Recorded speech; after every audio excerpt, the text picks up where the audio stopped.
Good morning students, myself Sachin Rana, PGT Mathematics and this video is brought to you by MDN Senior Secondary School class. तो हम 11th class में mathematics में जो chapter second है relation and function उसमें function कर रहे हैं और आज का जो टॉपिक है वो है एक्सपोनेंशियल फंक्शन।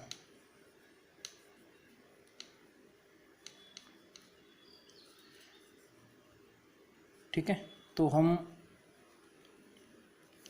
आज के टॉपिक में जो ये एक्सपोनेंशियल फंक्शन है इसमें हम पढ़ेंगे कि ये फंक्शन होता क्या है, इसकी डेफिनेशन क्या है और इसका ग्राफ। ठीक, तो सबसे पहले बात करते हैं एक्सपोनेंशियल की। देखिए, if A is a positive real number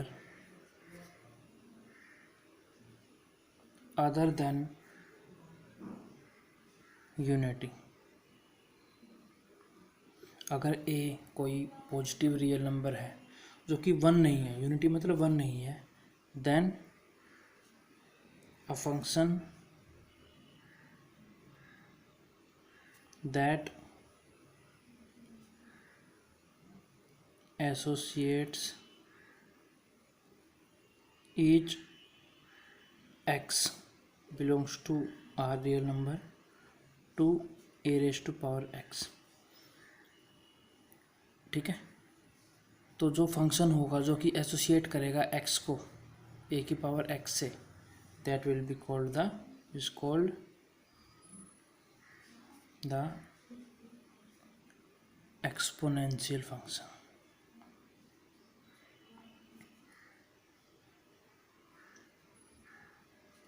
ठीक है, x कुछ भी हो सकता है, ठीक है, वेरिएबल है ये, और a हमने जो लिया है वो फिक्स लिया है, एक आर्बिट्रेरी कांस्टेंट लिया है, लेकिन ध्यान रहे वो वन नहीं है। तो हम जो फॉर्म बनेगी a की पावर x, इसे क्या बोलेंगे, एक्सपोनेंशियल फंक्शन। अब बात करते हैं कि इसको अगर हम रिप्रेजेंट करें तो ये ऐसे लिखेंगे, function real to real defined bye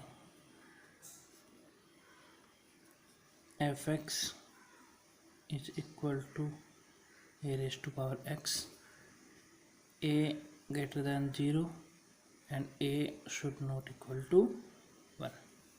ठीक है, 0 से बड़ा होगा और ये 1 नहीं होना चाहिए।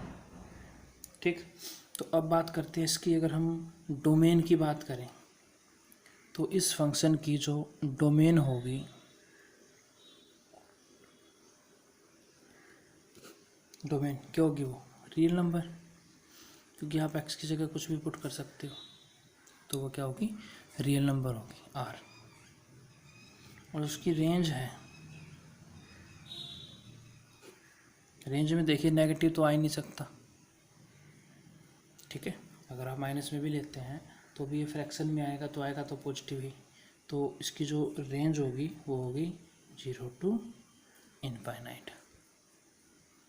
ठीक, तो अब अगर हम इसके ग्राफ की बात करें कि ये वेरिएशन होती कैसे है, भाई कोई फंक्शन अगर a की पावर x को चेंज करने से फंक्शन में क्या चेंज होता है, तो उसके लिए हमें क्या करना पड़ेगा, सबसे पहले केसेस बनाने पड़ेंगे, क्योंकि a को मैंने ग्रेटर देन 0 लिया है, ठीक है, मतलब पॉजिटिव लिया है, और a 1 के इक्वल नहीं है। तो इसमें एक चीज़ आ रही है कि 1 के इक्वल मतलब 1 नहीं है, तो हम इसमें क्या करेंगे कि दो केस बनाएंगे, या तो a 1 से बड़ा है या 0 और 1 के बीच में है। ठीक है, तो हम इसका सबसे पहले ग्राफ देखेंगे, उसके लिए केस 1 डिस्कस करते हैं। अब केस 1 में देखिए, अगर केस 1 है, if a is greater than 1, मान लीजिए a की वैल्यू 1 से क्या है, ज़्यादा है, तो we observe that fx increases with x। ठीक है, fx मतलब y। तो अगर a 1 से बड़ा है तो हम ये देखेंगे कि x के साथ ही जो y की वैल्यू है a की पावर x, वाई की वैल्यू भी क्या हो रही है, इंक्रीज हो रही है। ठीक है, तो इसमें हम एक बार इन फंक्शन पे एक्स की value less than 0 equal to 0 greater than 0 case में लेते हैं। तो देखिए फंक्शन ऐसा बनेगा कि अगर x मेरा ग्रेटर देन 0 आ रहा है तो f(x) की वैल्यू लेस देन 1 आएगी। अगर आप a को बड़ा ले रहे हो 1 से बड़ा है 1, ठीक है, तो अगर 1 से बड़ा आ रहा है 1, ठीक है, और x आप पॉजिटिव ले रहे हो, x को क्या ले रहे हो, पॉजिटिव ले रहे हो, ठीक है, तो जो ये इसकी वैल्यू आएगी ये लेस देन ही ग्रेटर देन आएगी, ये पॉजिटिव आएगी। ठीक है, अगर x बड़ा है तो जो f(x) इसकी वैल्यू भी क्या आएगी, ग्रेटर आएगी, और ये 1 के इक्वल आएगी अगर x की वैल्यू में क्या ले रहा हूँ, 0। अगर आप x की वैल्यू 0 लोगे, एक पॉजिटिव ले रहे हो, a की पावर 0 कितना है, 1 ही तो आया। ठीक, और अगर आप x की वैल्यू लेस देन 0 ले रहे हो, मतलब नेगेटिव ले रहे हो, तो अगर मैं नेगेटिव लूँ, a की वैल्यू मैं 1 से बड़ी ले रखी है हमने, तो जो f(x) आएगा वो ऑब्वियस क्या आएगा, लेस देन 1 आएगा। ठीक है, सिंपल सा रूल है कि 0 से बड़े के लिए 1 से बड़ा आएगा, 0 पे 1 आएगा, और 0 से छोटी अगर x की वैल्यू होगी तो f(x) की वैल्यू क्या आएगी, लेस देन 1 आएगी। ठीक है, अब इसी बेस पे अगर हम इसका ग्राफ देखें, इस फर्स्ट केस में अगर मैं इसके ग्राफ की बात करूं तो ये एक्स एक्सिस हो गया, ये हो गया y axis, x dash y y dash. ठीक है, तो इसमें वेरिएशन कुछ ऐसी आएगी, ऐसे जाएगा ग्राफ, यहाँ पे पॉइंट होगा 0,1, 0,1, तो y is equal to a की power x when a is greater than 1। फिर इस फर्स्ट केस के लिए आप पॉइंट्स ले सकते हैं, वैल्यू पुट कर सकते हैं, तो जो ग्राफ है कुछ ऐसे आएगा। ठीक है, तो आप देख सकते हैं अगर x की वैल्यू मैं पॉजिटिव की तरफ जा रहा हूँ तो y की वैल्यू भी इंक्रीज़ कर रही है, यही हमने लिखा था कि f(x) इंक्रीजेज विद x की वैल्यू अगर हम डिक्रीज़ कर रहे हैं तो ग्राफ में भी y की वैल्यू क्या हो रही है, डिक्रीज हो रही है। ठीक है, तो ये जो था आपका, ये था एक्सपोनेंशियल का फर्स्ट केस जो हमने किया है। ठीक है, अब इसका एक दूसरा केस लेते हैं कि what if a is greater than 0 and less than 1। अब हम दूसरा केस करेंगे। ठीक है, इसमें हम देखते हैं कि अगर जो a की वैल्यू है, ये दूसरा केस बन जाएगा, केस 2, केस सेकंड है। ठीक है, जो सेकंड केस है इसमें हम देखेंगे तो जो वैल्यू है x a की वो हमने कितनी ली है, जो a है वो ग्रेटर लिया है हमने 0 से, और लेस लिया है किससे, 1 से। ठीक है, 1 से छोटा, जो पिछला केस था उसमें हमने क्या किया था, उसकी वैल्यू 1 से बड़ी ली थी। अब हम क्या करने वाले हैं, अब हम जो a की वैल्यू है 1 से छोटी लेंगे, लेकिन 0 से क्या होगी, वो बड़ी होगी। ठीक है, सेकंड केस है ये। अब इसमें एक चीज़ ध्यान दीजिए, इन दिस केस, ये केस सेकंड है,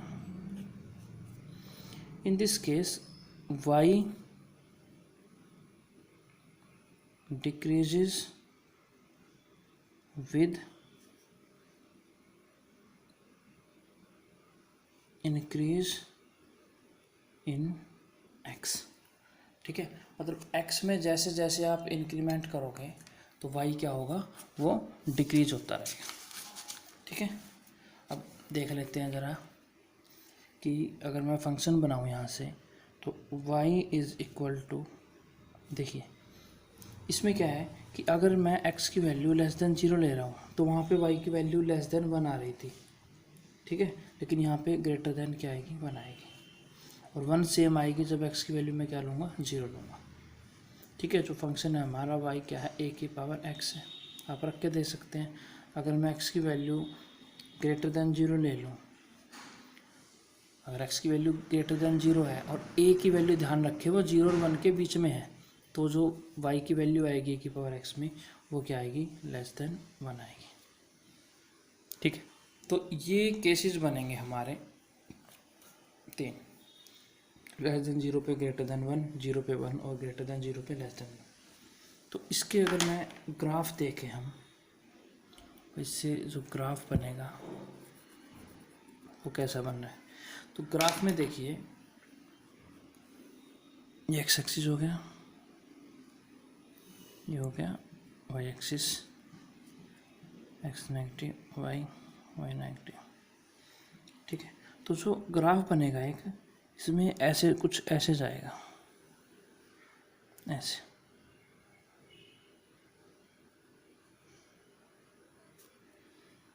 ठीक है, ये हो गया 0,1, ऐसा कुछ ग्राफ जाएगा हमारा। ठीक है, इसमें आप देख सकते हैं कि जैसे जैसे आप x की वैल्यू बढ़ा रहे हैं तो जो y की वैल्यू है f(x) वो क्या हो रहा है, घट रहा है, और जैसे ही आप x की वैल्यू कम करोगे y क्या होगा, बढ़ता रहेगा। तो ये ग्राफ हो गया y is equal to a की power x when a is greater than 0 less than 1। ठीक है, आई होप आपको समझ में आ गए होंगे ये 2 केसेस। इसमें आप एक नोट में लिख सकते हैं, इम्पोर्टेंट चीज़ है ये,